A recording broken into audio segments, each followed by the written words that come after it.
jury trial. Good morning. The record reflects the presence of counsel for the parties. The defendant is present and the jury is present. Good morning, ladies and gentlemen.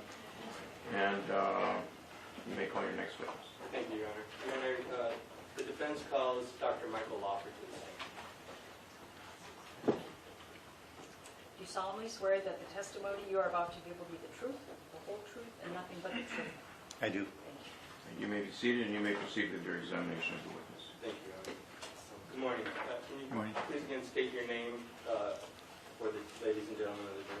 Sure, it's Michael Laufer, MD. And can you also tell the jury what you do for a living, sir? I do lots of things, but I'm an emergency physician and trauma surgeon. I am also a developer of medical devices and a business guy, venture capitalist, and what did I read that? Okay. That's probably a good start. Thank you. Let's talk about your practice of medicine. What field do you practice? One field primarily? I do trauma surgery and emergency medicine, but primarily in emergency departments. Okay, and so would that be considered emergency medicine? Yes. And do you work in, when you say trauma surgeon, what does that entail? So it's everything from the immediate care and stabilization of someone to taking them to the operating room and fixing whatever injuries they have. Okay. And so do you work in emergency rooms? I do. Is there any emergency room that you primarily work in? These days, mostly at Stanford University. Okay. And are you, currently, do you work in shifts at Stanford? Correct, although right now I'm on leave. Okay, and is that as a result of some of your own health conditions? Yes, I had surgery myself, and so I was recovering. Okay, are you expecting to return to Stanford? Yes. And let me back up for a second and talk about your education. Where did you go for undergraduate studies? University of Colorado in Boulder. Okay, and what did you study there? So I started my own major of bioengineering. It didn't exist. So I started in electrical engineering, then went to aerospace engineering and did molecular cellular developmental biology. Okay, and can you explain what bioengineering is? So bioengineering in the last 35 years has evolved into a specialty of engineering as it applies to biological systems. Okay, and to begin to understand bioengineering, what fields must you have specialized knowledge in? So you need to, at least for what I do, you need to understand physics, you need to understand mechanical engineering, you need to understand biology and organic chemistry and sort of all of the things that go into medicine. And you attended medical school? I did, Where? at Stanford. Okay, did you do residency afterwards? I did, And where did you do that? at Harbor UCLA Medical Center with a fellowship at Stanford subsequently. Okay, what did your residency involve? So it was emergency medicine and trauma surgery. So it involved seeing patients in the pediatric emergency department with kid issues, the OBGYN emergency department with the obvious OBGYN issues, psych emergency department with acute psychiatric illness, the regular medical emergency department where we diagnosed everything from acute onset malaria to congestive heart failure and everything else that you would see in that sort of subacute emergency department. And then the main emergency department, which was trauma, major injuries, car accidents, stabbing, shootings. We even had someone shot in the emergency department once. So. Now, what did you have, during your residency, did you have any other, and so, let me back up a second, I apologize. It sounds like your residency focused on emergency medicine as well? Correct. And while you were doing your residency, did you have any other interests in which you also gained medical knowledge? Yes, I've been interested in forensics and pathology since early medical school and even before that. So I spent a lot of time in pathology in the autopsy lab. One of my best friends is now the head of criminal forensics in Fresno, California. And so we spent a lot of time figuring out what happened to people.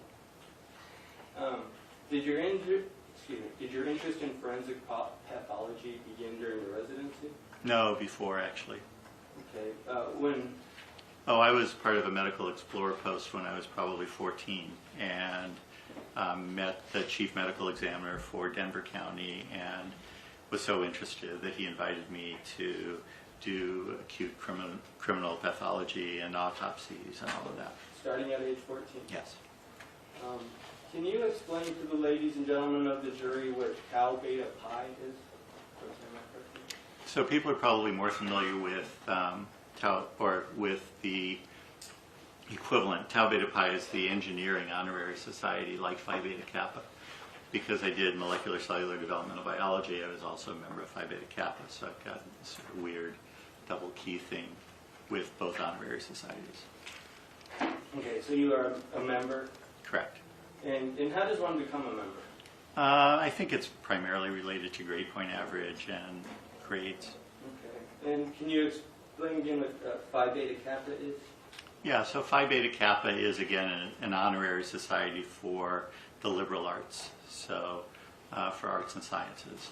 And it's, again, related to how many semesters did you have a grade point average of above whatever it was at the time. Okay, are you a member? I am. And how long have you been a licensed medical doctor? Ooh, I think I got my license in 1986, maybe 87. And what states are you licensed to practice medicine? So I'm licensed only in California now, although I've been licensed in Nevada as well. Now you mentioned that you work in Stanford Emergency Room, albeit on temporary leave. Are you affiliated with any other hospitals? Hospitals as well as departments, yes. And what other hospitals and departments are those? So I was recruited to join the faculty of Harvard Medical School and be part of the faculty at Beth Israel Deaconess Medical Center in Boston. And so do you currently, do you teach at Stanford? I do. And you teach at Harvard as well? Correct.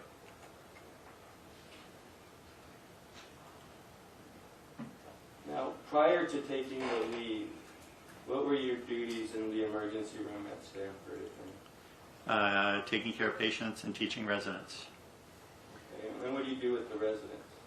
Pretty much everything. So at the most simple level, we see patients together and figure out what tests to order, what the diagnosis should be, what the discharge planning should be, whether the patient needs to be admitted or can be discharged, what their follow-up needs to be, kind of everything that is from presentation to discharge. Now, in addition to working to emergency rooms, are you also involved with any fire departments? Yes. And which ones? So I started out as the medical director for San Francisco Ambulance years and years ago. I've been the medical director for Palo Alto Fire Department, where I've been working for 30 plus years. Although I'm not currently medical director for Palo Alto Fire, and I'm still medical director for Bayshore Ambulance as well. And those are all located in Northern California? Correct. And as medical director, what do you do? So I oversee all of the work that the paramedics do. Have you ever been involved with any type of autopsy lab with regards to your duties? Yes, so I am also the medical director for a paramedic training school called the California EMS Academy. And as part of that curriculum, I bring the paramedics in and I do sort of a live dissection of a fresh cadaver, showing them how the heart works, where the heart is, how the lungs work. We do inflation of the lungs and deflation. I show them various procedures, where to put needles in, what's safe, what's not safe, if a stab wound occurs in a certain place, whether it's more likely in the chest or in the abdomen, all those things that they need to know in taking care of patients. Now, what about law enforcement? Do you do any work with police departments? Yeah, so for the last 8 years, maybe 10 years, I've been involved with the Santa Clara County Sheriff's Department CERT team, which is like a SWAT team. It's the Sheriff's Emergency Response Team. And what do you do for them? We are one of the very few departments that has what we refer to as tactical medics. So in a lot of places, you have an ambulance that gets called in when the SWAT team's about to do something, and the ambulance is sort of outside the perimeter and waits for patients to be brought out or whatever. We actually go in with the team. So we're fully trained as tactical operators. We learn to shoot, we learn the tactics of the team, we go in the stack. And then in addition, we provide medical care if one of our officers is injured or perpetrator is injured. Now, in your capacity as an emergency room doctor or practicing emergency room medicine, can you estimate how many patients you've treated? Hundreds of thousands. Okay. I know it's going to be rather private. Can you give a general description of the injuries you've treated? I've treated really bizarre stuff. I've treated really normal everyday stuff. So everything from coughs, colds, hangnails, ingrown toenails to major head injuries, penetrating injuries, whether they're gunshot wounds or stab wounds. Some bizarre stuff like people driving along the freeway and a piece of rebar comes up through the bottom of the car and pins them in the car. I also worked as a helicopter physician, so I would not infrequently go out to the scene of an accident and figure out what to do, how to stabilize a patient, how to get them out of the car. So in that one particular case, how to cut the rebar so you don't transfer the heat from the cutting and the rebar into the patient. And then just the logistics of this long thing hanging out of somebody. Can you figure out how to get them into the helicopter so you can get them to the hospital? Now, can you explain what the American College of Emergency Physicians is? So it's, for lack of a better term, a trade organization, but it is a group of, I hate to use the word elite, but it's sort of the elite emergency physicians who have accomplished a number of academic tasks who become members. So it's a group. It probably encompasses 65% of all emergency physicians in the country. Okay, and are you a member? Yes. And what is your title? Associate member? Well, so in addition to being a member of this organization, they have special categorizations for people who are involved in doing scholarly activities. And so that designation is called fellowship. So I have also been a fellow of the American College of Emergency Physicians. Okay. And out of the, do you know about what percentage of people who are members of the American College of Emergency Physicians become fellows? I think it's somewhere between 5 and 10%.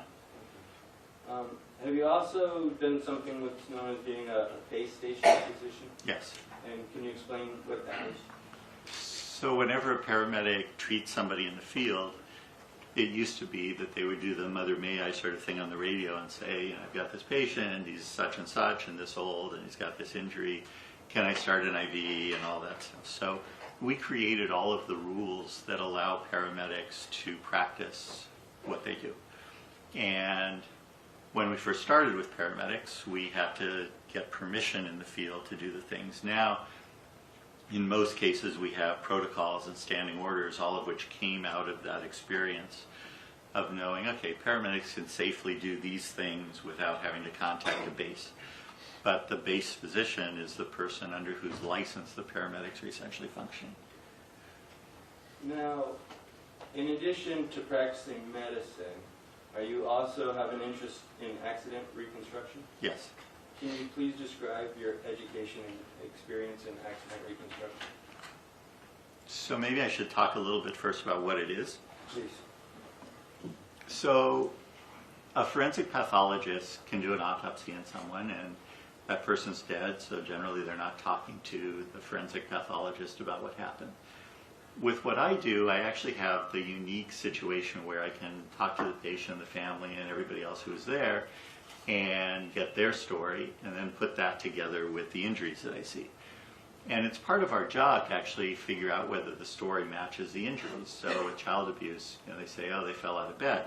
Well, these injuries clearly are not consistent with falling out of bed, so it's incumbent upon us to figure that out and to take the appropriate steps to make sure that everyone's safe and taken care of.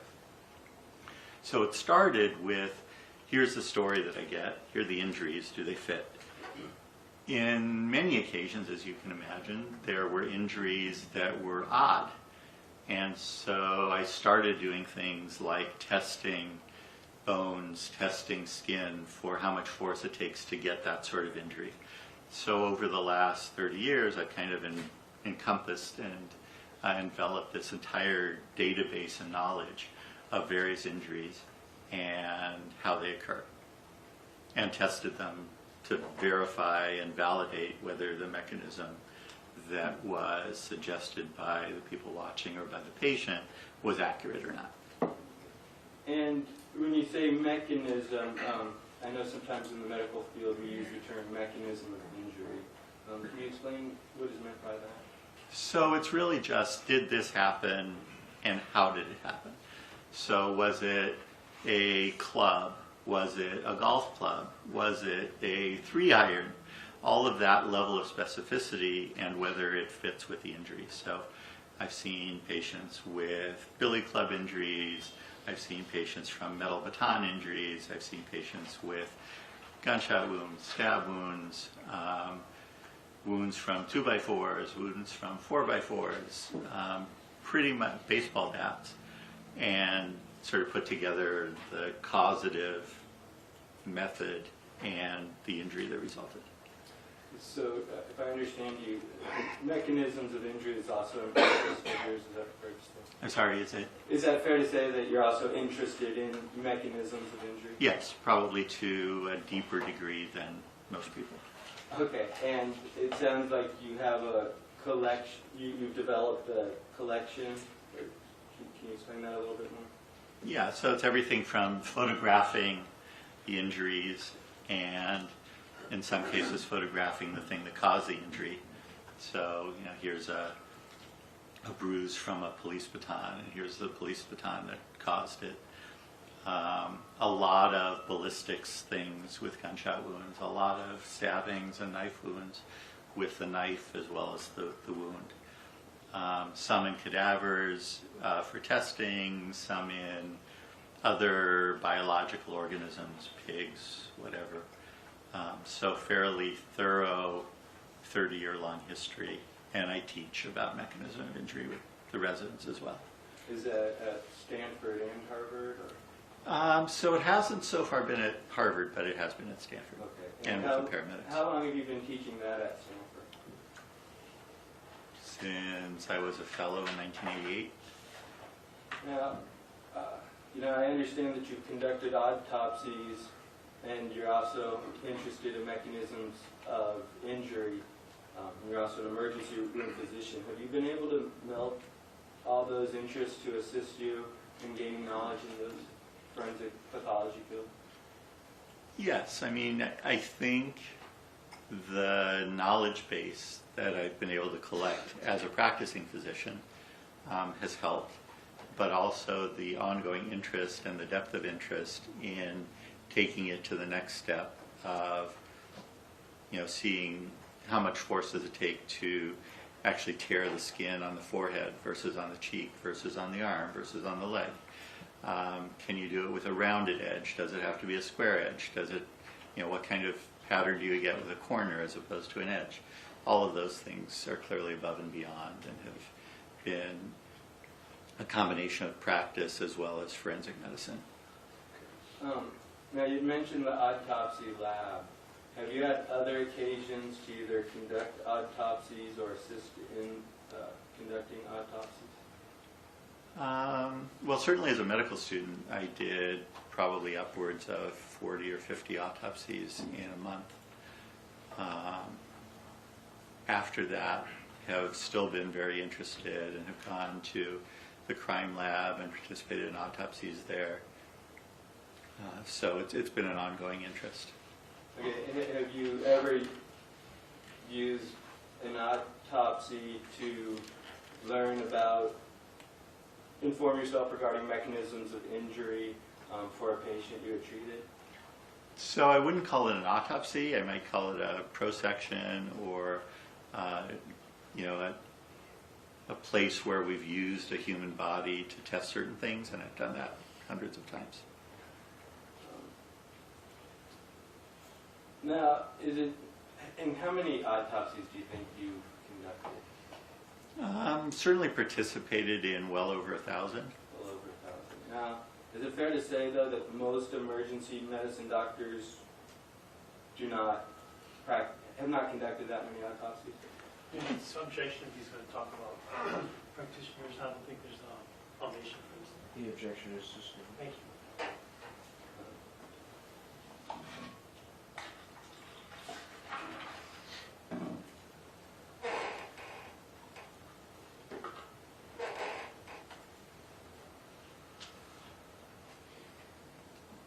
Okay, now you mentioned that you're also developed, I believe, for medical devices.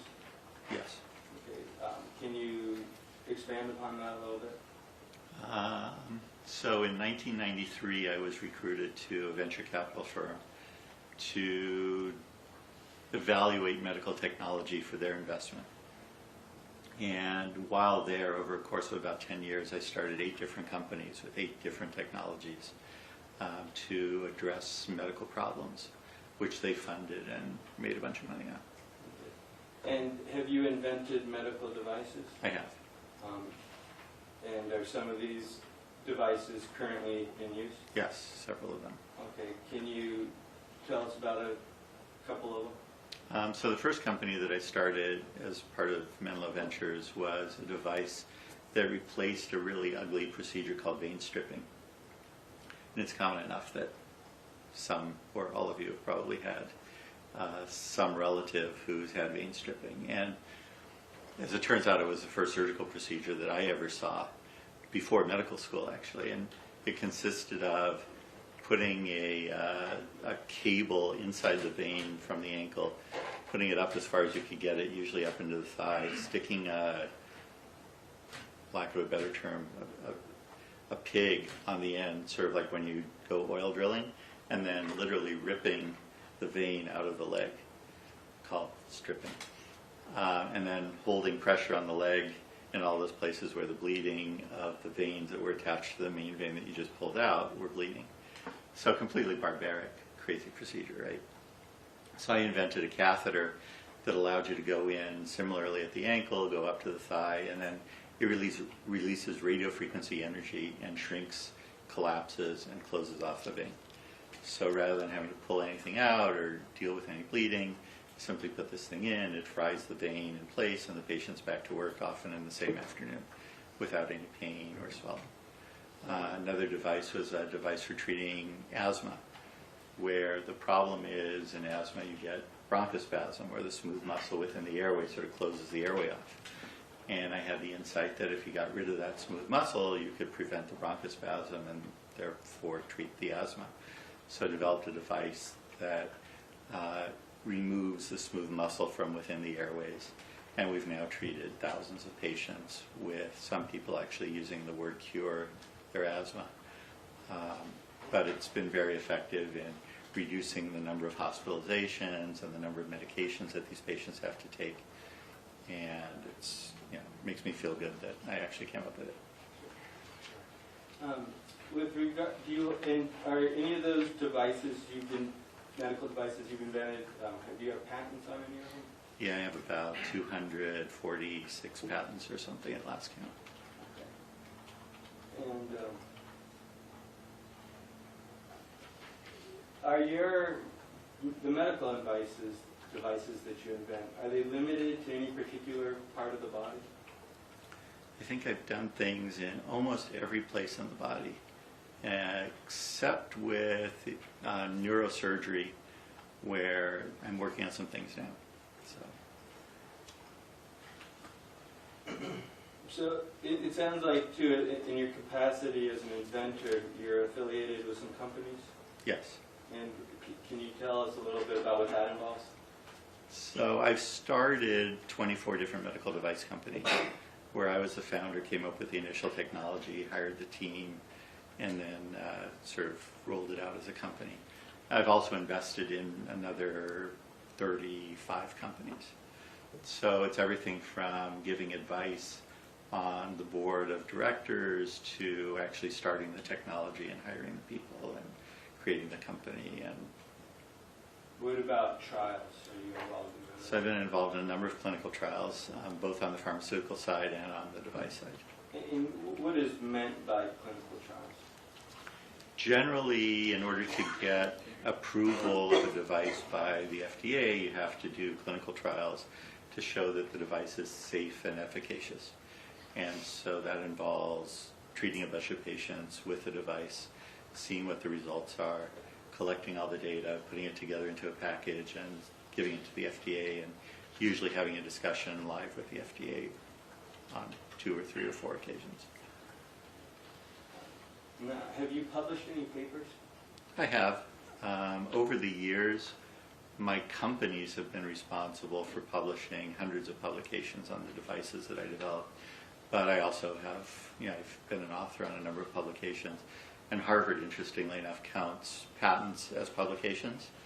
So it's, on the order of 300 some publications. Now, and you described it in general, but have you had any specific training in forensic pathology? Well, only in the sense of learning from experts in the autopsy suite and all of the information that I've gathered on my own and shared in academic circles with people. Okay, so is it fair to say then that you, at least at times, you regularly worked with forensic pathologists and collaborated? Yes.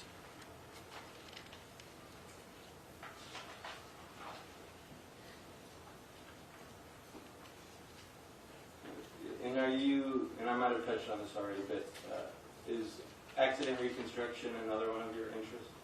Yes. So that's kind of mechanism of injury, similar. Now, why did you choose emergency medicine over forensic medicine? I could do both. With emergency medicine, it didn't limit me to doing just emergency medicine. And frankly, this field of forensic pathology and forensic medicine didn't really exist. There were pathologists, and the pathologists were being trained to do criminally associated autopsies. But this sense of being able to look at people who are still living and figure out what happened to them didn't really exist before I started doing it. Now, you mentioned that you're an instructor at both Harvard and Stanford. Is that common that somebody would be an instructor at both schools? Your objection, Your Honor, this call for speculation as well as the foundation. The objection is sustained. Are you familiar with the faculty at Stanford? Yes, Are you familiar with the faculty at Harvard? of course. Do you know anybody besides yourself who teaches at both institutions? No. And is that, why would that be? Well, Harvard is actually... Objection again, Your Honor, this calls for hearsay and speculation. The objection is sustained.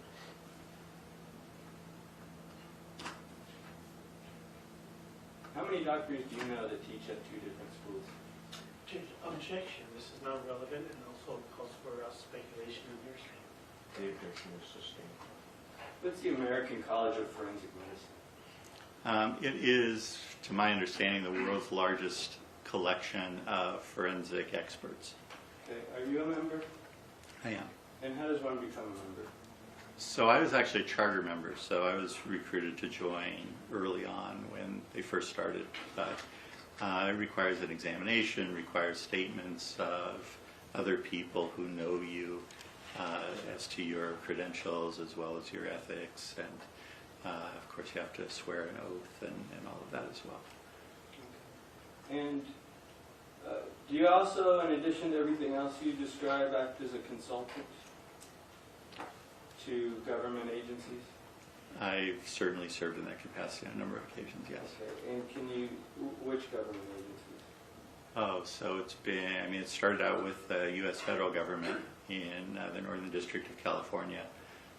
My wife is a federal prosecutor, and so that was sort of my introduction.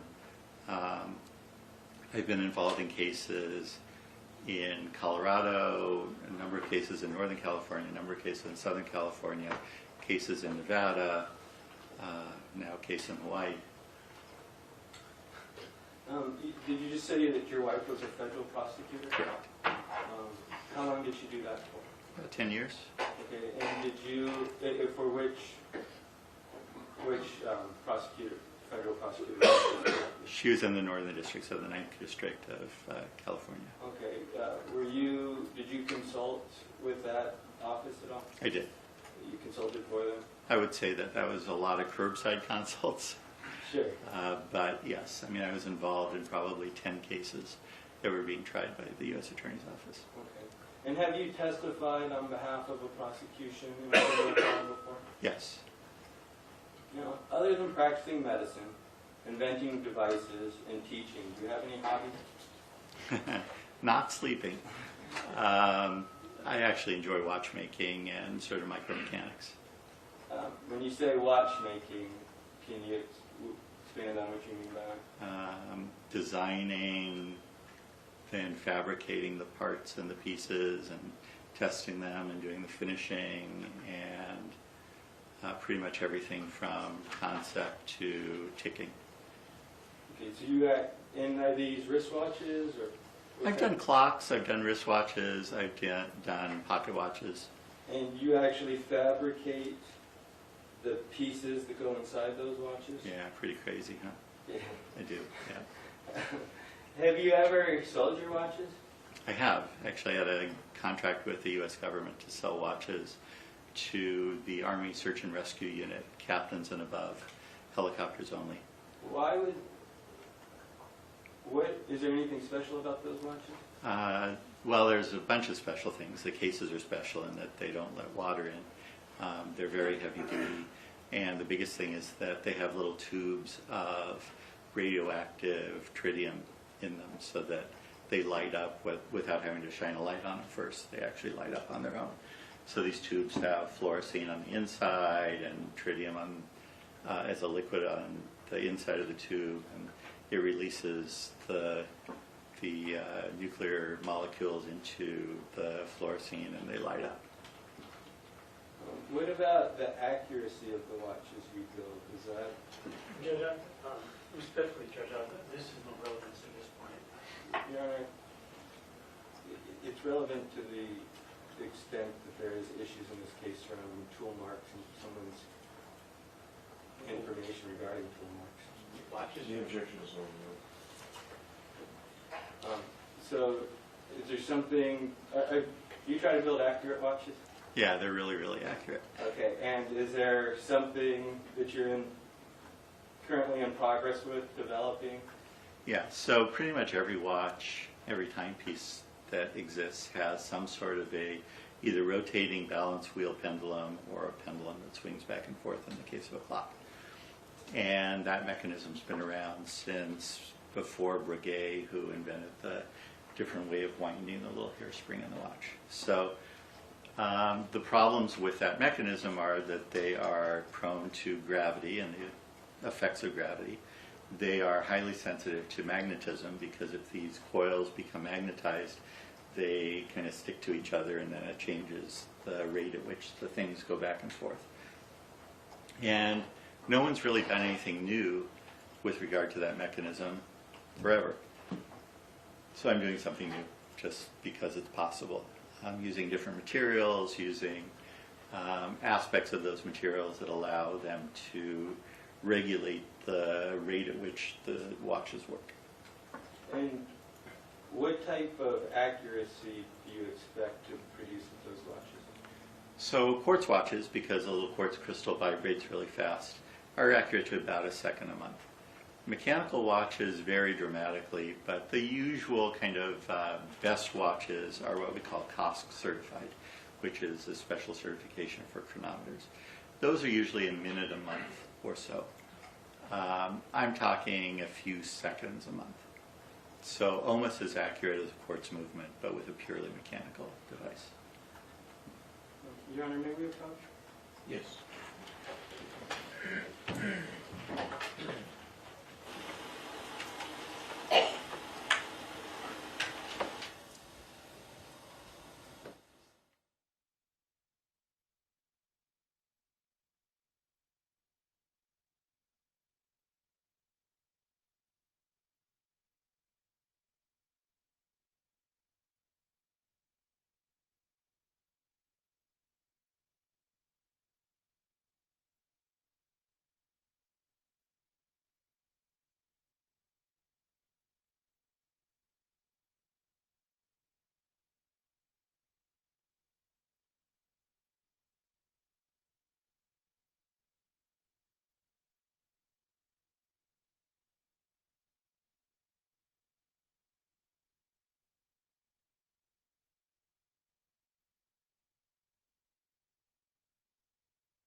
Thank you. I want to go backwards a little bit and talk some more about your experience in training in forensic pathology. Kind of going back from the beginning of when you started gaining an interest, can you again expand upon your training experience? So a lot of medicine in general is learned by watching. And I think it's accurate to say that I learned a lot by watching. So in the Denver County Medical Examiner's Office, participated in the sense of bringing stuff over, taking stuff away, watching, taking a lot of photographs, and sort of helping write reports and that kind of thing. So that was, pre-adolescence. And then with med school, worked in the VA Department of Pathology, did lots and lots of autopsies.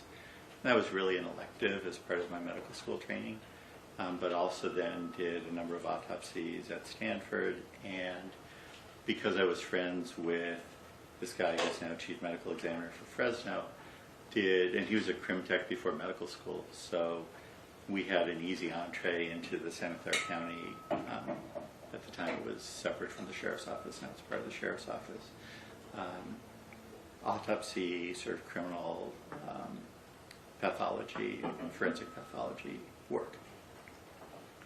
And have been interested in that ever since. So if we had a patient who came in, I would be responsible for making sure that their hands had bags over them, that they were accurately and adequately protected from any sort of things that might confuse the final result.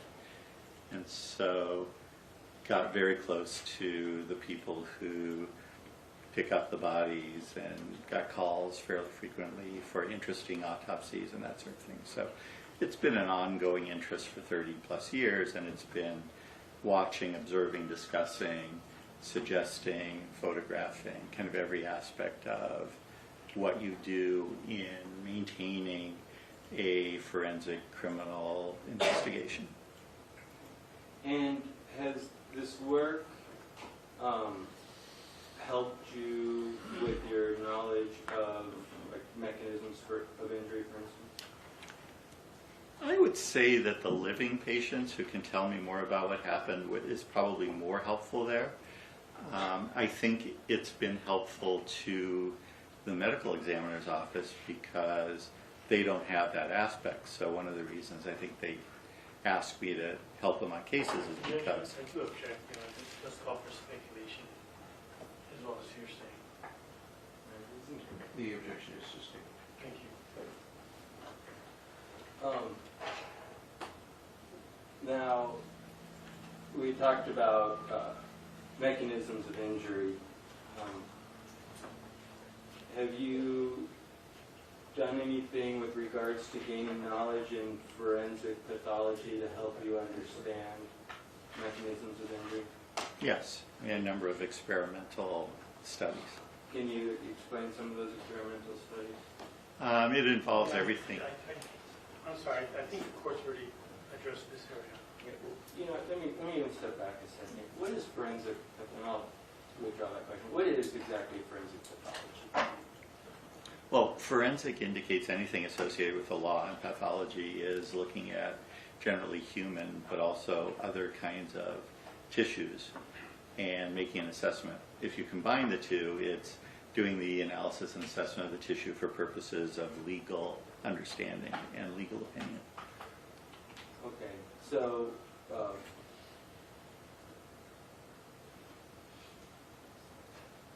I'm sorry, I'm a little confused. Can you expand on that just a little bit more? When you say, what do you mean by for a legal opinion? So anything associated with the law, whether it's making judgments about guilt or innocence, whether it's deciding whether someone was in a certain place at a certain time, and if there's anything that links the person to that scene, making assessments with regard to injuries and whether they occurred in or during the commission of a crime. All of that is forensic medicine. Okay, and have you participated in all of that? Yes. And who has used your results from the studies you have done? So it's all of the places where I indicated earlier I've either testified or been a consultant. And Judge, I do object at this point. That's the agent's video set. A little confusing, so just strike that question and answer and ask that one more specifically ask if there is one. The objection is overruled, and the motion to strike is denied. and going back to your duties as an instructor, do you teach pathology? I teach pathology insofar as it touches any of the things that we do either in pre-hospital care or in medicine. And of course, as indicated earlier, one of the big aspects, especially in pediatrics, is deciding whether the injuries fit the mechanism by which the patient or the family or whoever says that they happened. If there's a disconnect between the two, then we have to either investigate further or call the Department of Human Services or the child welfare people or any of those folks. So yes, I mean, with every patient that I see who has an injury and with the resident, one of the questions is, so do you think this really happened that way? And are you what's known as a mandatory reporter? Yes. And what is that? So teachers, priests, physicians all have a duty to report certain conditions, domestic violence being the biggest one, child abuse being another. There are others like sexually transmitted diseases and other infections too. You know, I do object because there's a lack of probation to state what a mandated reporter is at this point. And I also object because the answer that was just provided is incorrect. The objection is sustained. Thank you. Have you ever testified in a court of law regarding your opinions in the field of forensic pathology? Yes. Can you estimate how many times? Somewhere between 15 and 20, I would guess. Okay, in what states? Nevada, California, Colorado, now Hawaii. Okay. Was it all within the United States? Yes. And maybe pushing it? Yes.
Proceed. Thank you. I do have one more question, though, regarding your qualifications, and we'll get into some substance. What do you have to do to become a member of what's required to become a member of the American College of Forensic Medicine? I'm not sure today. I'm a life member at this point. But when I joined, you had to fill out an application, you had to take an exam, you had to get letters of recommendation indicating your good character and all of that. Today they have several different divisions. They have divisions for criminology technicians and nurses and accountants and others, so it's become a much bigger organization. But it was at least, I think you had to be actually an MD or had to have an advanced degree as well. So There were exams you had to pass? correct. Yeah. No.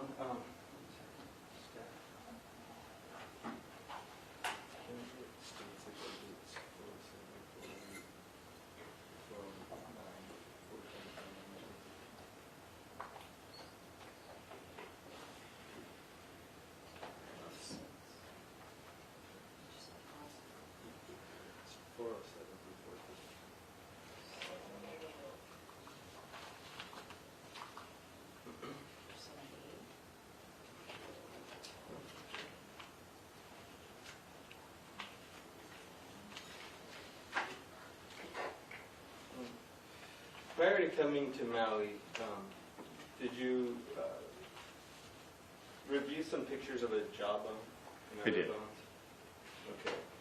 And prior to coming to Maui, did you have ample time to review those pictures? Yes. Okay. I want to approach you what's been previously introduced into evidence, the State's Exhibit 408 through 415. Can I approach Your Honor? You may do so. Please take a look at this.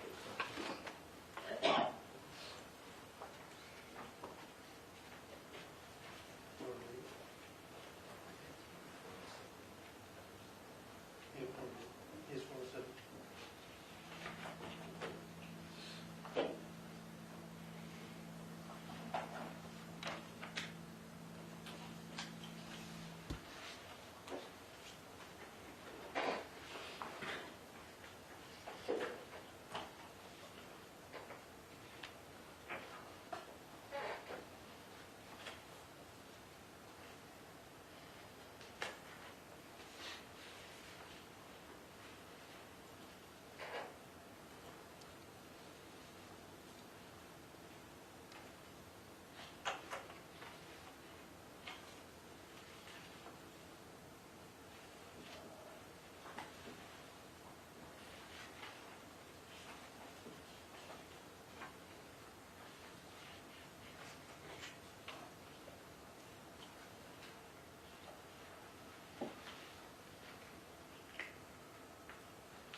Okay.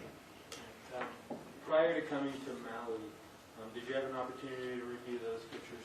They certainly look familiar, yes. Yes, okay. And after you arrived on Maui, did you have a brief opportunity to look at the items depicted in those pictures? Yes. And did anything you see when you were viewing the actual items change your opinions with regards to what's in those pictures?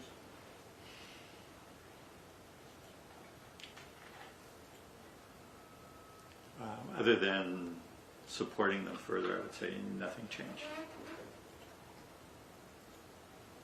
Now, again, prior to arriving in Maui, did you have an opportunity to review a report prepared by a Rebecca Taylor, PhD, that contained those pictures? I did. Now, some of those pictures had arrows and other items laid on top, Correct. but they were the same pictures, just with... They appear to be the same images, yes. Now, so you're aware of Dr. Taylor's findings regarding, and what are those pictures of primarily? These appear to be pictures of a jawbone and bone fragments. And so you're aware of Dr. Taylor's report indicates that the marks on the jawbone were caused by a serrated knife?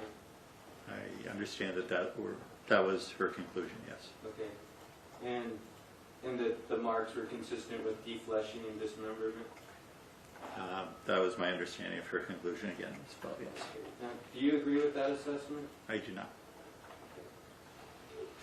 What do you believe caused the marks on the jawbone? Obviously, there are a bunch of different marks, and they were slightly caused by different things, but in general, it's fair to say that they were caused by animal activity as opposed to knives. Do you think any of the marks on the jawbone were caused by a knife?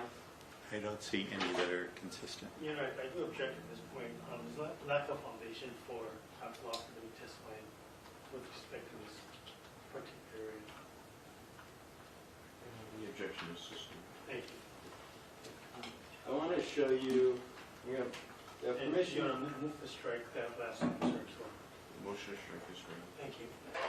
I want to show you what's been previously introduced into evidence as State's Exhibit 405.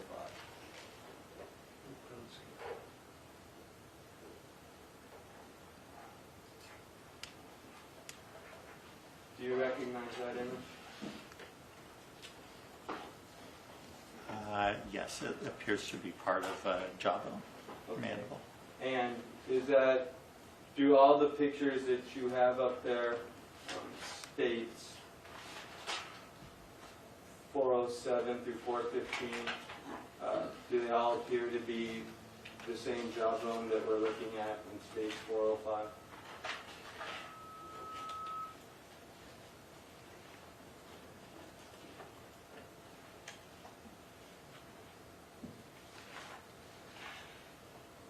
So some of those images don't appear to be mandible. Some appear to be other bone fragments. Okay, with regards to the pictures that have a mandible in them, do they all appear to be the same mandible? They do, yes. And do they appear to be the mandible that we see on this screen? Again, this is only a part of it, but they do appear to be, it does appear that this is a part of that mandible, yes. Okay. And do you have an opinion as to how that, do you see is that the way the bone would naturally appear? No. And what would you, I guess if you may, would you step down? There's a monitor on this side and a pointer right behind you in the corner there. Is there, what is not naturally occurring? What's not part of that bone is if it were to take it out uninjured? Yeah, so obviously there's muscle and stuff usually attached, but if you were able to boil off all the muscle and just have the bone, this is a non-naturally occurring fracture. Okay. What about that mark down on the right, kind of towards the bottom of the jaw to the right? So I presume you're talking about this Correct. entire area. So there's a bunch of things in there. One of the things is this sort of line and this sort of line and the space in between, and then there's also this entire area that is in a naturally occurring divot of the bone. Turns out that a lot of the muscles for your tongue hypoglossus and hypopharyngeus attach in this place. And so it's not uncommon to have kind of a divot there.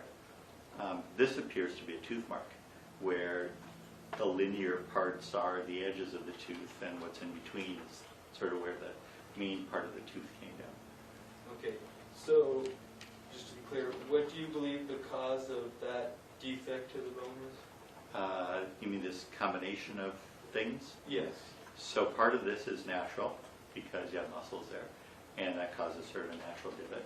And then this is from some creature, probably four-legged, trying to take that There's muscle. objection, Your Honor, again, there's no foundation for this.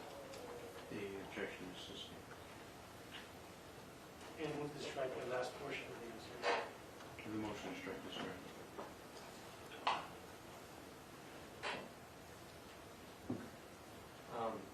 Well, from a forensic pathology perspective, do you see anything that's significant in that photo?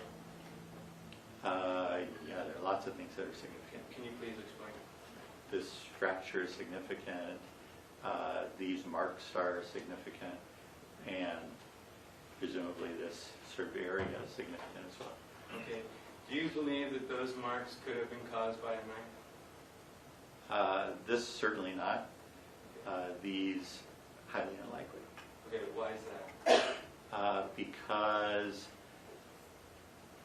it's actually a number of reasons. So knife injuries or knife marks generally don't occur directly in parallel. They're off a little bit, either because this is not a flat surface or for a number of different reasons. So having two parallel edges, if you will, is very unusual with a knife injury. And, can I see again? I'm sorry, I was standing up and sitting a little bit different. But have you had occasion to look at injuries to bone that was caused by animals? Yes. And can you expand upon that a little bit? I've been involved in a number of cases where a presumptive body was out in the elements, and there were findings of animal activity on those parts. Have you also done any research into that field? Yes. I mean, when I was in Nevada, one of the things that I was able to do and asked to do was to look at an area that they had sequestered in order to study the effects of animals in the desert on bodies. Okay, and how long did that go on for? That was actually short. It was probably 2 or 3 visits, but significant in that there were 100 bodies that were laid out in various environments and able to be viewed. Okay, and I'm sorry, can you expand upon your work in that a little bit more? How did that? So I would say this was more opportunistic than work per se, in part because I wasn't paid for it, but it was very interesting. And, there are places, one as far as I know in North Carolina, another one in the Nevada desert, where these questions have been answered in part because they do the studies. So they get bodies, they put them out in various positions in various circumstances, and they see what are the effects of rain, what are the effects of heat, what are the effects of cold, what are the effects of environmental things, in order to try to put together what they see in real cases with what they've seen in the experimental environment. And so based on that, you gained a level of knowledge of what animal marks on bone would look like? Certainly lots of examples of animal marks. Okay. With that training and experience in mind, do you have an opinion about what caused that mark? Oh, it's certainly, those markings?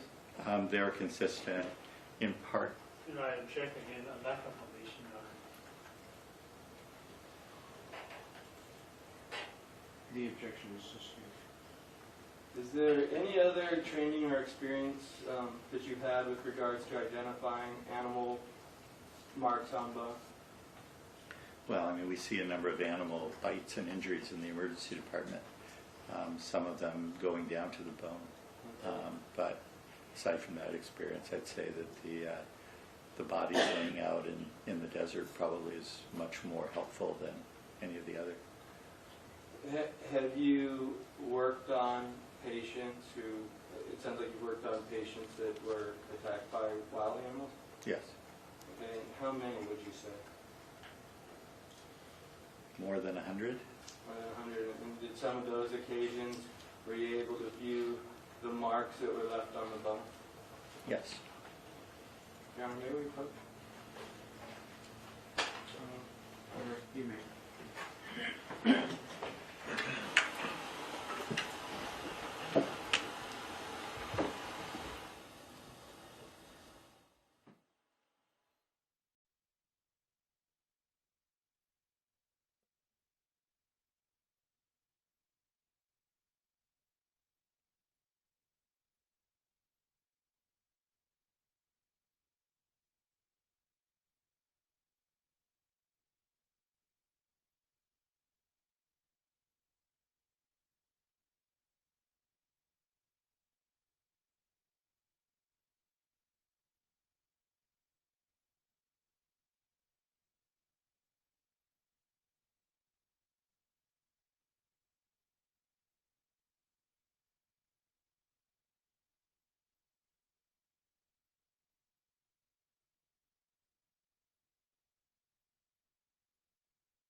Joe, I'm sorry, but one more time. Do you have an opinion as to what caused that, those markings?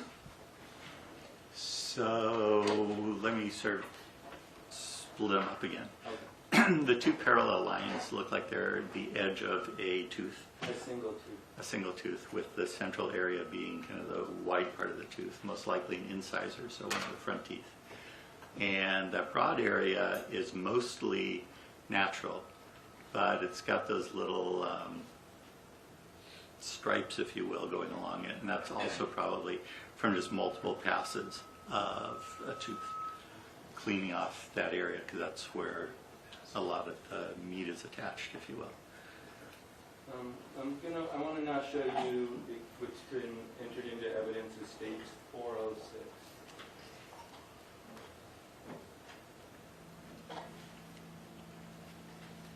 And if you could step down again.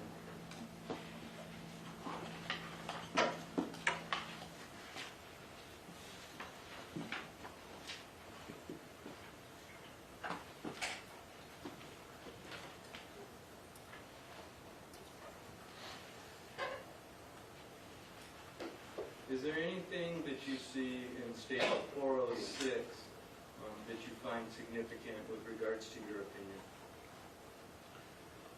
Well, there are a bunch of sort of interesting findings, one of which is this fracture, and then there are these other marks which sort of run, not really in parallel, but from the fracture outward. And it's a little hard because you can't even tell if this is the outside or the inside of the bone. But if put into context, you would know that this is kind of the outside edge. This is kind of a tooth up here, just to orient you. And so all of those are interesting. There's also a little teeny hole here. That's where an artery actually passes into the bone, so that's natural. And many of these marks down here are natural as well. Okay, are there any marks that you see on that that would be consistent with a knife? No. Any marks on that that you'd see that would be consistent with animal activity? They're certainly all consistent with what could be animal activity. I want to go to State's Exhibit 410.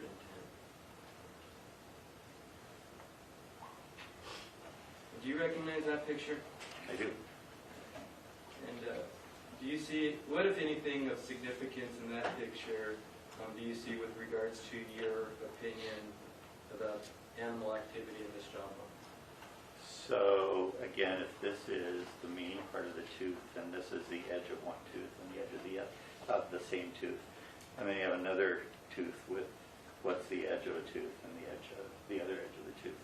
It looks like these are from incisors, actually probably starting on this edge and coming down. And I presume you'll show the bottom edge of this as well, which we can talk about further. There's another similar area here where you've got the lateral and the medial part of the tooth mark, and this sort of wide area, which is generally an attachment area for muscle, but looks as though it's had some animal sort of scurrying about and chewing on that area in order to clear what was there. With regards to, how would you describe as a whole these four markings? What would you call them? Markings? Scratches. Scratches? Okay. And if we were to label those scratches going from, and there's four of them, if we were to label them going from left to right, 1, 2, 3, 4, okay, do I understand you correctly that 1 and 2 were caused by a tooth, and 3 and 4 was caused by a tooth?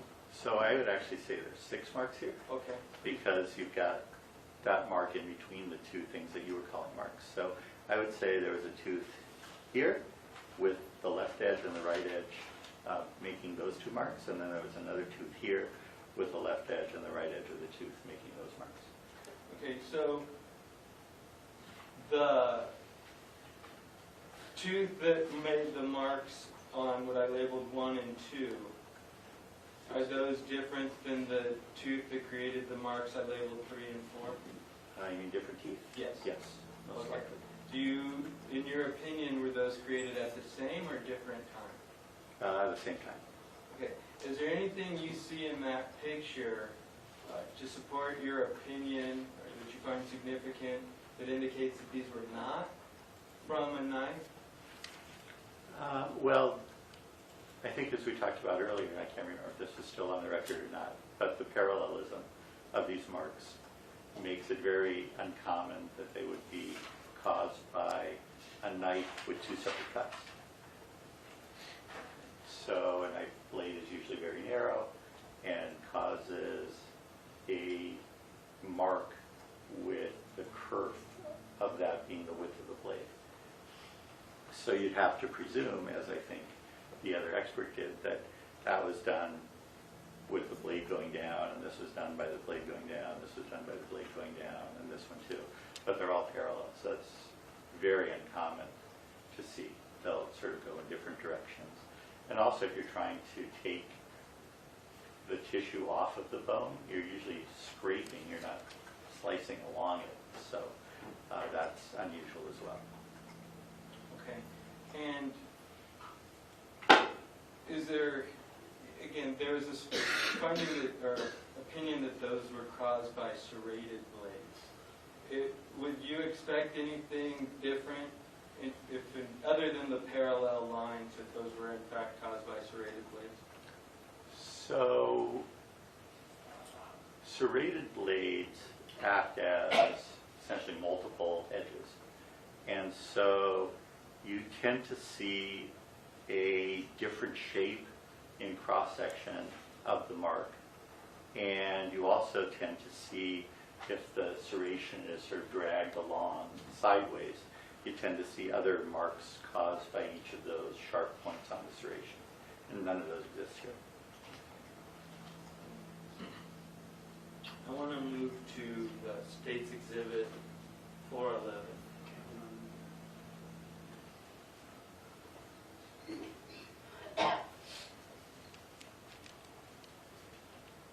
Is that a picture that you're able to previously view? Yes.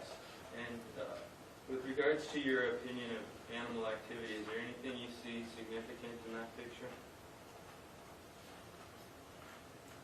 Well, I mean, there's a fracture, which is not natural. Is that animal activity or not? I can't tell you. It's probably some animal. It's probably not a machine. But yeah, I can't tell if it's a four-legged or two-legged animal. Okay. This sort of mark here is actually normal. That's naturally occurring, as well as the sort of divot, if you will, behind it. I don't see anything here that is otherwise significant, except, I take it back, down on this edge, you see what I would describe as tooth marks from the lower jaw. So as the animal's scraping, they fix their lower jaw, and then the upper jaw sort of moves to scrape stuff off. And these are those counter traction marks that you would see from the lower teeth of that animal. So, and I'm sorry, can you point out where? Yeah, it actually starts here, and there's actually a bunch of them all the way over to there. Okay, and that's where you believe the lower jaw gripped in for a counterforce? Yeah, the teeth on the lower jaw. Okay. Is there anything that you see in that picture of significance that weighs against a finding that those marks, especially the ones on the bottom, were caused by a knife? They're completely inconsistent with a kerf mark, a drag mark. It just doesn't fit any of those things that you see with a knife. Okay. And I think we covered this, but have you studied kerf marks and what they look like Yes, in bone? yes, In kerf marks based on different types of instrumentalities? correct. Knives, serrated knives? Scissors, knives, swords, katana swords. Okay. Let me pull up Exhibit 412. And do you recognize that picture? I do. Is there anything of significance you see in that picture? So these appear to be those parallel marks that we saw, where this kind of scraped area and this kind of scraped area are caused by the tooth, and these are the divots that you get from the sides of the tooth as they come across. Now, let me go to State's Exhibit 415.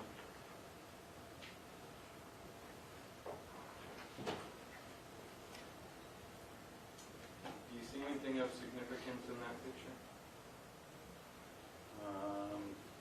There's this sort of uneven, unsmooth edge. Is that, how would you, do you have an opinion as to why that would be an unsmooth edge? It certainly appears that something applied force, and probably a shearing force, to this area as well as to these sort of lower areas.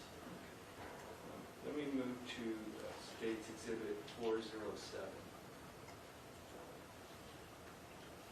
Is that an image you were able to previously view? Yes. Okay, and what's the main feature that's being displayed in that picture? So there's a fracture that goes through the sort of anterior aspect of the mandible. Do you have an opinion regarding how that bone was fractured?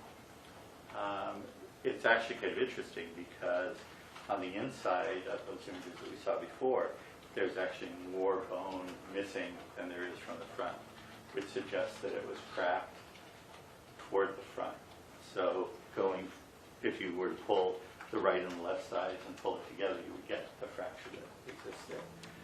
So in a typical fracture from trauma, a punch or falling against something or whatever, it would be different from this. You would actually see more of the force going inward, and you'd see cracking on this part of the fracture as opposed to the backside. Now, based on your experience in education, do you believe that fracture that you've been pointing out could have been caused by a 160-pound male sitting in the passenger seat of a parked vehicle and then punching a person seated in the driver's seat? Very unlikely. Why is that? Two reasons. The biggest reason being everything breaks at the point of sort of least resistance. So things break where they're most likely to break. And the mandible breaks at the what we call the infracondylar area, or the place just below where the jaw meets the skull. And that's not where this fracture is. Secondly, this is considered a ring structure, and rings tend to break not in one place but in two places at the same time. So you would expect with that sort of trauma that you might get a fracture, but you'd also have a fracture somewhere else, and that doesn't appear to be the case here. The third reason is this seems to be cracked from the inside out, not from the outside in. And so even if you had a direct blow to the front of the jaw, you would have more folding back of the bone in the front here than you would in the back, and that's not the case here. So, just to be clear, what is your medical opinion, based on your training and experience, of what caused that fracture? How did that fracture occur? Yeah, well, there was an obvious fulcrum of force where the fracture occurred, and then there was force on both sides of it. So one mechanism would be if the jaw were sitting on a stick and something stepped on it so that the jaw broke outward, that would cause this kind of a fracture. Okay, and when you say fulcrum, would that be the stick in the example you Correct. just used? Yeah. It's a place where the force is concentrated on the bone. And again, to be clear, are you saying, based on your opinion, that that does not look like it was caused by a punch to the jaw? Certainly not from the side, and highly unlikely from the front, without causing other fractures at the same time. You know, you can have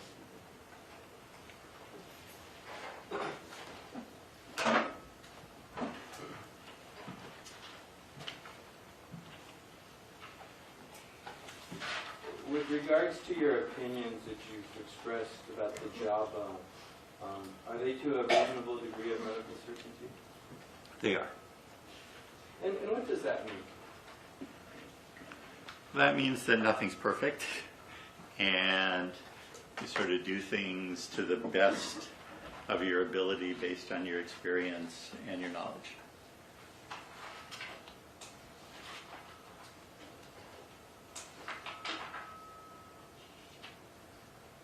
Now, were you also provided an opportunity, I can get those exhibits back. Were you also provided an opportunity to review pictures of some blue jeans? Yes, And did you review those pictures? I did. And did you also have an opportunity to view those blue jeans in person briefly? I did.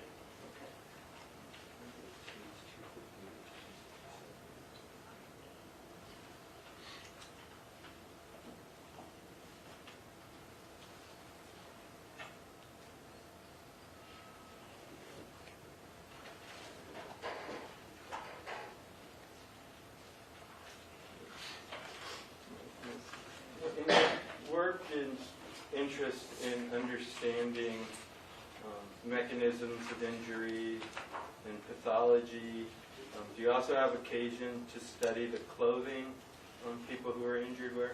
Yes, Okay, and is that an important aspect of what you do? it can be. How come? Well, if there's a bullet wound, for instance, that is at a certain place in the clothing, and the hole in the body is at a different place, then you have to put those two facts together and decide whether the clothing is not the clothing that was worn, or whether it was the clothing that was worn, whether the bullet wound was at a severe enough angle and there was enough space in between the clothing and the wound to allow you to put those two things together. So it's really important to get all the facts and make sure that they all add up. So again, I think I just stated this, but at times you do study the clothing and review that and compare it to the injury and see how everything works together. Yes, on a number of occasions. Okay, I'm going to present you with what's been previously introduced into evidence as states 258 to 267. Please review those.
Had you, no, grab those back. Have you previously had an opportunity to review those pictures?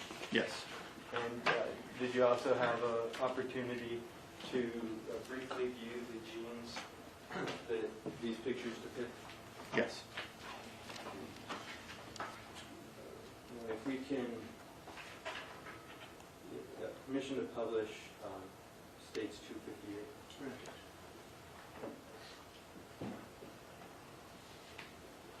Step back down.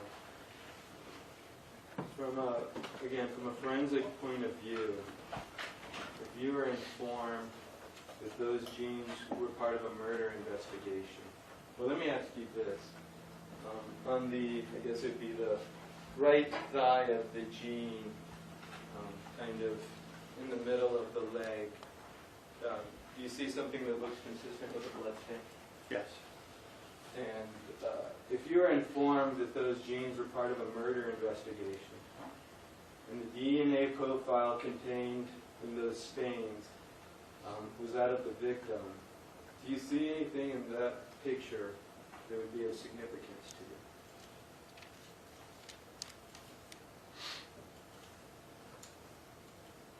Well, there is what you described, a blood stain. Okay. It's sort of an interesting shape. Is there any, can you expand? What's interesting about that shape? Well, there's an area of blood, and then there's an area with no blood. And interestingly enough, there's an area of blood that sort of goes along the edge of whatever this thing is that kept the blood from touching the genes in that place. Okay. And so, what you just described, are you saying that there was something on the genes that inhibited the blood flow? I can't say inhibited the flow, but Jim, I do object to the Dr. Walford. You can answer some questions. The objection is sustained. Okay, so can you expand upon, again, what's different about that, if anything, about that stain than what you would see if one were just to bleed on clothing? There's an objection there, that the way that is worded, it assumes facts, not in evidence.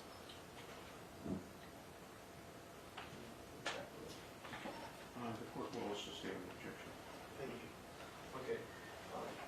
If blood hits clothing, what kind of, and when I say, or if somebody bleeds onto clothing, what type of stain would you expect? generally it's a stain that doesn't have any areas where there's no blood. So maybe thicker in Yeah, some. I do object, again, this assumes facts, not in evidence. The question itself assumes a particular fact that is not in evidence. The objection is sustained. Thank you. The unusual pattern you mentioned, can you again circle what you're showing? So it starts here and goes up around and then comes down in this direction. Okay. And the place that we're talking about as being clearing or not having blood is sort of Yeah. Thank you.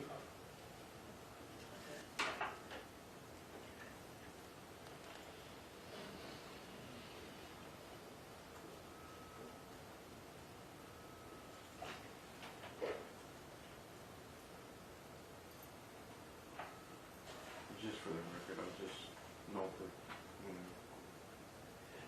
the last question was asked, it was not in relation to the evidence, but in relation to the electronic equipment appearing to have gone down from the... Thank you. So going back to that, so if blood dropped onto the jeans, generally you'd have a blob of blood in this whole area. You wouldn't have this thing in the middle where there is no blood, in the middle of the stain. okay, so then how would you then, what would be required, if anything, to make that mark where you don't have blood in the middle of this thing? Something is masking off the genes from the blood. Do you have an opinion as to what that something may be based on the shape of that pattern? This looks like a condom with a reservoir end sort of coming out to there.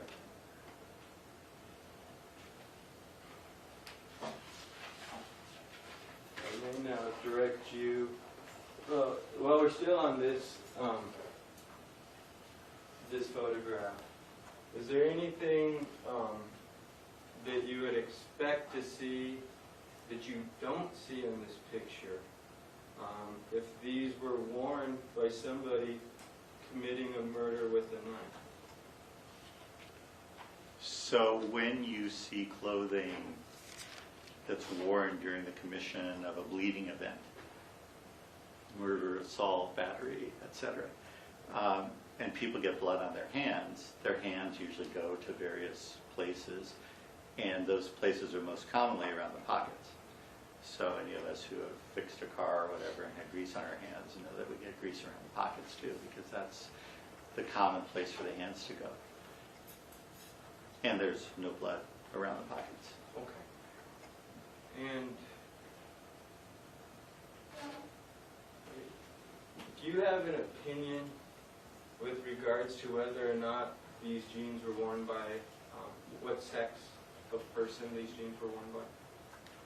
So you can see that there's a button that goes into this buttonhole over here on the right side. That's consistent with male jeans. Okay. Is there anything with regards to the wear patterns you see? Yeah, so it's kind of curious.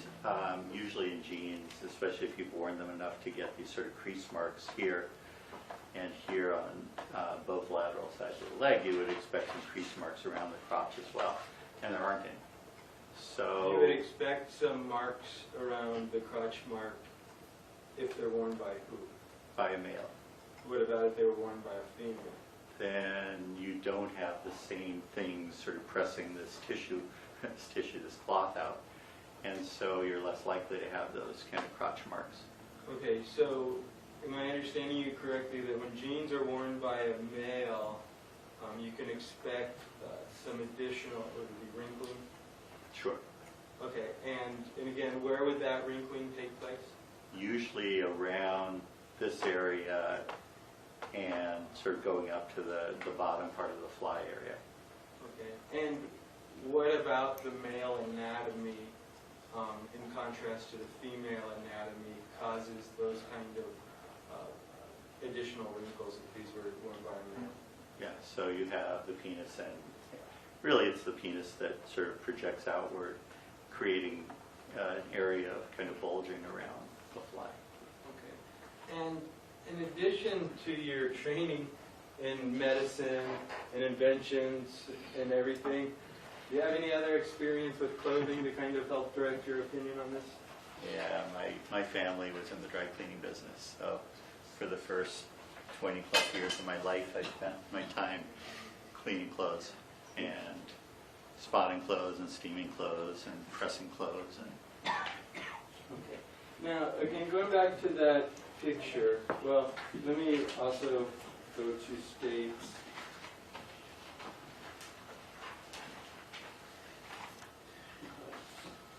So when I publish, my permission to publish states 263.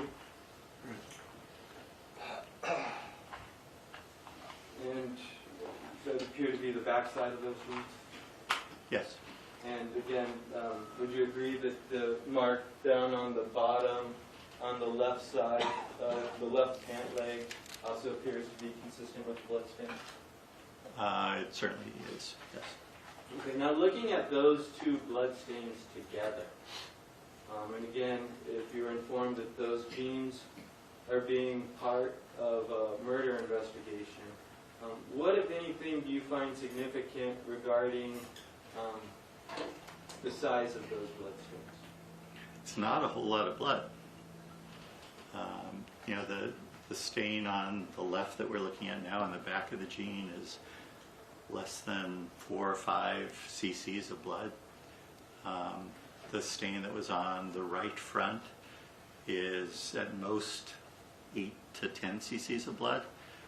And if you were talking about someone who was stabbed, you would expect liters of blood, so thousands of cc's of blood. And it'd be a lot more than we're seeing here. And okay, and is there anything else in this picture, again, that from a forensic pathology point of view, that you find significant?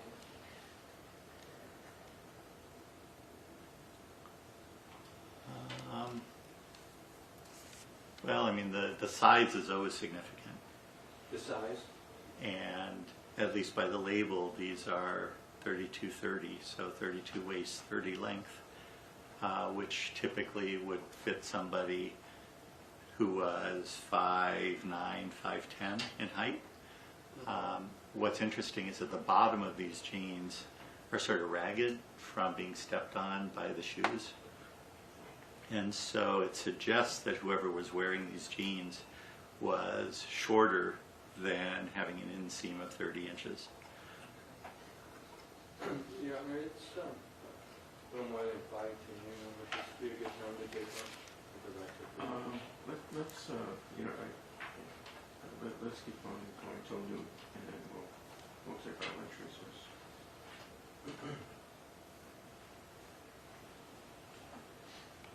Are you familiar with a medical condition, I believe it's called, is it previa? Previa? Yes. Placenta previa. Yes. Can you explain what that is? So when someone is pregnant, the placenta of the fetus implants on the uterus somewhere. And if it ends up implanting sort of low down in the uterus near the opening where the cervix is, that is a condition which leads to spontaneous abortion, bleeding, infection, and it's actually that which is called previa, meaning that it sort of peeks through the cervix. Okay. And you said that it could cause bleeding? Yes. Are there any actions that would increase the likelihood of bleeding? So aside from, you know, the trauma of a car accident or that sort of thing, the most common cause of bleeding is having sexual intercourse and mechanically disrupting the connection of the placenta with the uterus. And how much bleeding can that cause? So the bleeding there comes in part from the placenta, which is attached to the baby, and partially also from the uterus, where it disconnects from the placenta. So most of the blood loss is actually from the fetus. And a fetus of, say, 20, 21 weeks has about on the order of 150 to 200 cc's of blood in their body. So if all the blood comes out, you might see as much as 100 to 200 cc's. Usually when there's a previa, if we get the bleeding stopped, you'll lose 20 to 30 cc's of blood. Is it possible for that to be fatal? For the fetus, for sure. For the mother, the biggest cause of morbidity and mortality is from infection.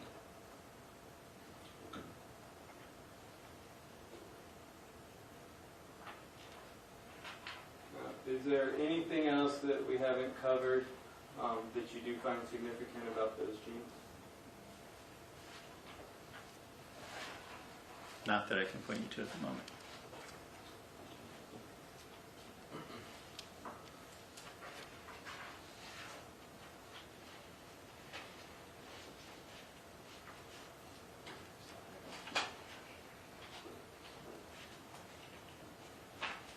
Actually, I take it back. Okay, To please. give you one other thing, and that is how you wear your jeans is important, right? Because if you wear them down really low, then your knee is at a different place than if you wear them sort of like other people wear them.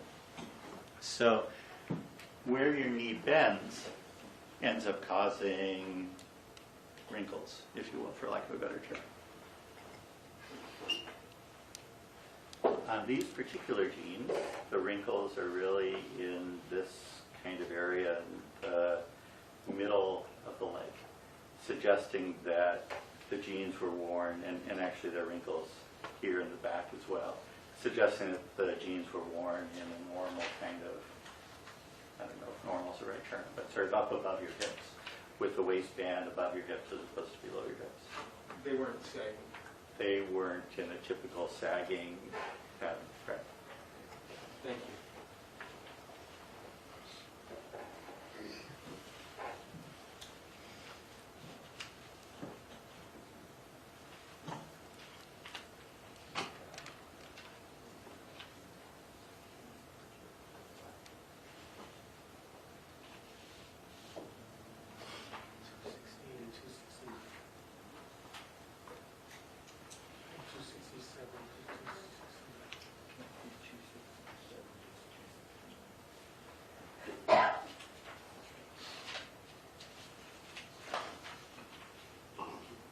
I'm going to show you now what's been marked as 267 through 269.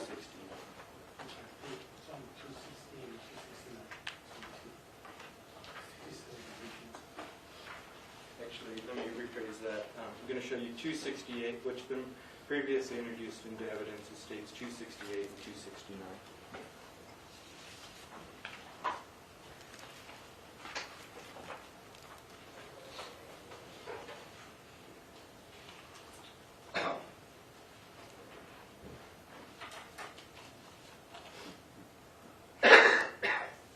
Have you previously viewed those? I have. Can we, permission to publish states 268? Granted. Actually, we do 268 and 269.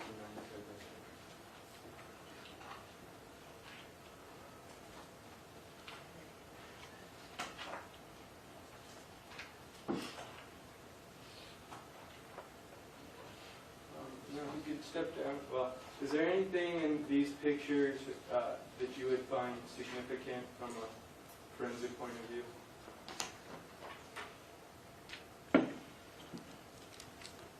So these are different genes from the other ones that I looked at. And when I looked at them in person, they were actually darker than they look in these images. They actually look like black denim as opposed to sort of blue denim, like these appear. So that's significant because the photo's not exactly depicting what I saw. But there are marks on here around the knee in the front and around the sort of back of the knee on the left, as well as some discoloration here around the area just below the pocket. Now, these genes, though, were they the ones you were able to view in person as well? I believe they are, yes. Okay. In the kind of the middle on the left pant leg, it looks like there's some kind of staining. Do you see that? This stuff here is Yes. what you're referring to? Uh-huh. Yes. Did you observe those in the jeans you were able to view? I did. Do you have an opinion with regards to what caused that staining? It appeared to be pretty sticky and looked like latex paint. Paint, okay. Was there anything else of significance that you saw with regards to those jeans? They're the same size as the blue jeans that we just looked at. Okay. Anything else?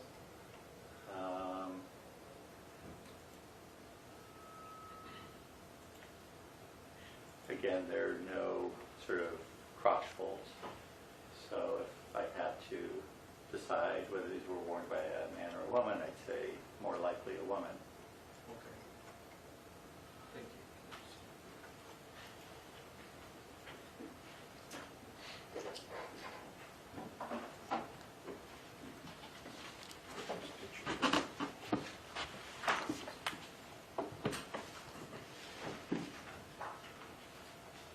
All right, let's leave it there. Okay, all right, then we'll take our recess at this time, ladies and gentlemen.